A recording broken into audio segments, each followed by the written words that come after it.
नमस्कार पेंशन धारकों, आप सभी का स्वागत करते हैं एक बार फिर से हमारे इस YouTube चैनल पर। दोस्तों, इस वक्त की पेंशन धारकों के लिए बहुत ही महत्वपूर्ण खबर निकलकर सामने आ चुकी है। EPS 95 न्यूनतम पेंशन को लेकर बड़ी खबर है।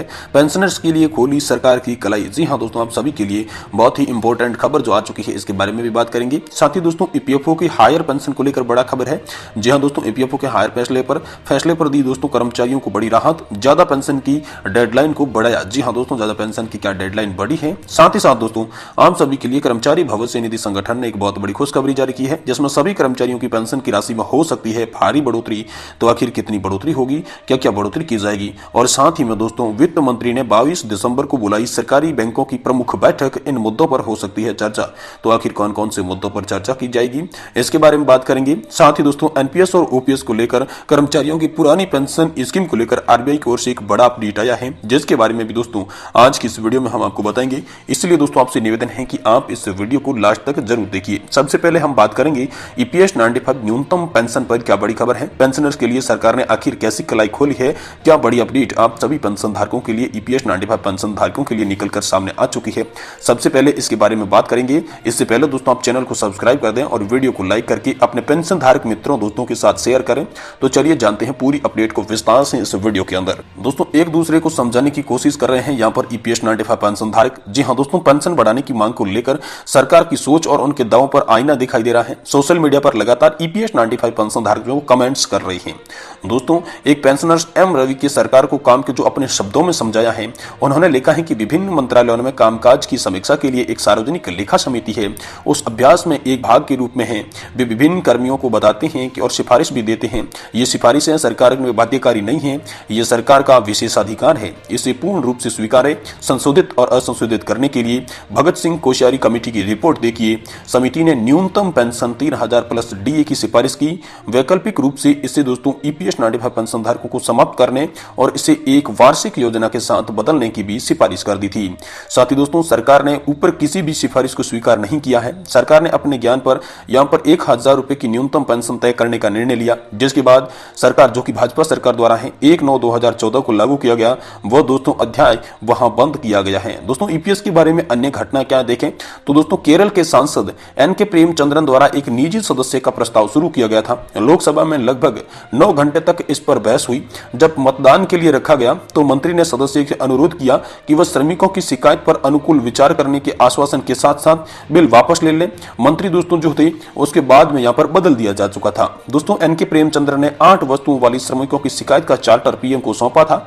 सरकार ने उन पर विचार करने के लिए एक उचित शक्ति समिति नियुक्त की थी। समिति को 2 एडजस्टेंशन दिए गए थे। अंत में समिति 22/12/2018 को अपनी रिपोर्ट प्रस्तुत की। समिति ने 8 में से 6 मांगों को स्वीकार कर दिया, 2 मांगों को अस्वीकार करके सिफारिश कर दी। दोस्तों, कम्यूटेशन लाभ प्राप्त करने के लिए 15 वर्षों के बाद पूर्ण पेंशन बहाली के लिए सिफारिश सरकार द्वारा स्वीकार की गई और लागू की गई। दूसरी सिफारिश सरकार के बजट समर्थन के वर्तमान 1000 रुपए की बजाय न्यूनतम पेंशन को 2000 रुपए करने की थी, क्योंकि वास्तविक मूल्यांकन के अनुसार ईपीएस घाटे में है।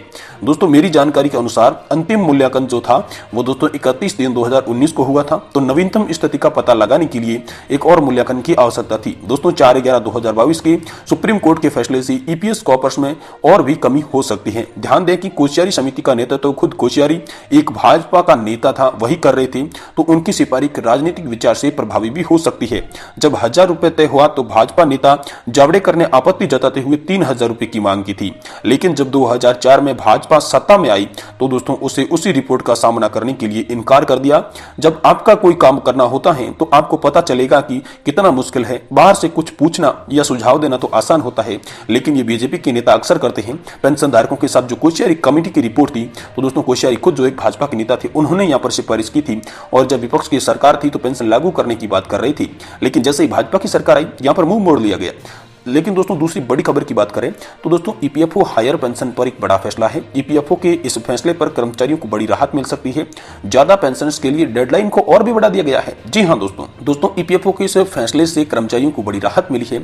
सरकार ने कर्मचारी भविष्य निधि संगठन ने ईपीएस के तहत कर्मचारियों को ज्यादा पेंशन देने का ऑप्शन चुनने के लिए दोस्तों अब दिया था, लेकिन अब सरकार ने यहाँ पर ऑप्शन ज्वाइन फॉर्म वैलिडिटी की डेडलाइन 3 महीने की आगे बढ़ा दी है। पहले इसे सैलरी डिटेल जमा करने के लिए अंतिम तिथि 30 दिसंबर 2023 थी, लेकिन सरकार ने कर्मचारियों को देखते हुए अंतिम तिथि 30 सितंबर से छोड़कर दोस्तों 31 दिसंबर तक कर दी है।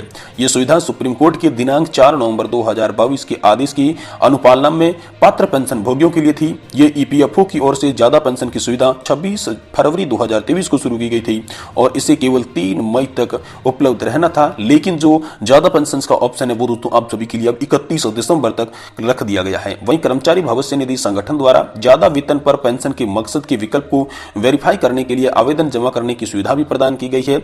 इसमें कर्मचारियों को ऑनलाइन प्लेटफॉर्म के माध्यम से आवेदन जमा करना था। इस सुविधा के लिए सुप्रीम कोर्ट ने 4 नवंबर 2022 को पेंशन भोगियों के लिए आदेश भी दिए थे। यह सुविधा कर्मचारियों के लिए 26 फरवरी से शुरू की गई थी, जिससे सिर्फ 3 महीने के लिए सीमा बढ़ाई गई थी, लेकिन सरकार ने ईपीएफओ की ज्यादा पेंशन 26 जून 2023 तक आवेदन फॉर्म की डेडलाइन बढ़ा दी थी, परंतु बहुत से कर्मचारियों को इसका लाभ नहीं मिलने रहा था, जिसके तहत यहां पर इसके द्वारा आवेदन फॉर्म की तारीख जो थी वो दोस्तों 31 दिसंबर तक कर दिया गया है। जी हां दोस्तों, तो कब तक है लास्ट डेट? दोस्तों कर्मचारी भविष्य निधि संगठन ने ज्यादा पेंशन की समय सीमा पहले 30 सितंबर 2023 रखी थी, लेकिन कर्मचारियों की मांग के कारण सरकार ने इनकी डेडलाइन आगे बढ़ा दी, जो दोस्तों अब 31 दिसंबर 2023 तक रखी गई है। माना यह जाना है कि श्रम मंत्रालय के एक बयान के अनुसार नियोक्ता कर्मचारियों के वेतन और भत्ते से जुड़ी डिटेल को जमा करना अंतिम तारीख को बढ़ाने की मांग की गई थी, जो कि सुप्रीम कोर्ट के आदेश के अनुसार पेंशन भोगियों को देखते हुए इसे आगे बढ़ा दिया गया है, जिससे इस ज्यादा पेंशन का लाभ सभी कर्मचारियों को मिल सके। नियोक्ताओं का कहना है कि उसके पास 29 सितंबर 2023 तक 5.52 लाख आवेदन लंबित पड़े हुए हैं। इसके बाद ईपीएफओ बोर्ड के चेयरमैन समय सीमा को और 3 महीने के लिए यहां पर बढ़ा दिया जा चुका है। साथ ही दोस्तों एम्प्लॉयड प्रोविडेंट फंड ऑर्गेनाइजेशन ने कितनी बढ़ाई, कैसे बढ़ाई दोस्तों आप सभी के लिए, इसके बारे में दोस्तों बात करें तो सरकार ने ज्यादा पेंशन के फॉर्म जमा करने की तारीख 3 महीने के लिए बढ़ा दिया गया है। ईपीएफओ की हाई पेंशन लास्ट डेट जो है दोस्तों वो है दोस्तों 31 दिसंबर 2023 तक की। कर्मचारियों के पास 29 सितंबर 2023 तक थी, जो अभी तक आदेश आए थे वो यहाँ पर फॉर्म जो आए थे वो दोस्तों आए थे 5 लाख, यहाँ पर कुछ ऊपर इससे फॉर्म लंबित पड़े थे, इसलिए यहाँ पर आप सभी के लिए ये जो बढ़ा दिया गया है। वहीं दोस्तों कर्मचारी भविष्य निधि संगठन ने यहाँ पर पेंशन राशि में बढ़ोतरी का यहाँ पर आदेश आप सभी के लिए जाहिर किया है, लेकिन ये पेंशन की राशि बढ़ोतरी ज्यादा से ज्यादा 7,500 की बात की जा रही है, लेकिन इसकी पुष्टि अभी सरकार के द्वारा नहीं की गई है। वहीं दोस्तों बात करें कि वित्त मंत्रालय ने 22 दिसंबर को बुलाई सरकारी बैंकों की प्रमुख बैठक, इन मुद्दों पर हो सकती है चर्चा। तो दोस्तों वित्त मंत्री निर्मला सीतारमण की अध्यक्षता में सरकारी बैंकों को लेकर यहाँ पर 22 दिसंबर को मीटिंग होने वाली है, जिसमें पेंशन के मुद्दों पर भी चर्चा हो सकती है। ऐसी बड़ी खबरें निकलकर सामने आ सकती है, लेकिन जब मीटिंग होगी तो ही दोस्तों पता चल पाएगा कि आखिर किन मुद्दों पर चर्चा की जा सकती है। वही दोस्तों अगली बड़ी खबर की बात करें तो कर्मचारियों की पुरानी पेंशन स्कीम को लेकर आरबीआई की ओर से एक बड़ा अपडेट आया है। जी हां दोस्तों, आरबीआई लगातार पेंशन पर बातें करता रहता है, तो एक बार फिर से आरबीआई ने वही घिसा पिटा काम किया है। जी हां दोस्तों, पेंशन धारकों के लिए फिर से उन्होंने कहा कि अगर ओपीएस लागू की गई तो देश की अर्थव्यवस्था गड़बड़ा जाएगी, देश के पास इतना पैसा नहीं हो जाएगा कि वो किसी भी सार्वजनिक स्थल का या फिर किसी भी योजना का प्रचार कर सके। लेकिन यहां पर उन्होंने कहा कि आरबीआई ने जो कहा है वो ओपीएस के खिलाफ ही बात की है। तो खुशखबरी यहां पर कर्मचारियों के लिए नहीं है, बल्कि जो है आरबीआई सिर्फ एनपीएस के पक्ष में नजर आ रहा है और ओपीएस के विरोध में नजर आ रहा है। दोस्तों आरबीआई की मिल रहे लगातार बयानों के बारे में आप क्या सोचते हैं, कमेंट बॉक्स में कमेंट करके जरूर बताएं। आज की वीडियो को देखने के लिए आपका बहुत बहुत धन्यवाद।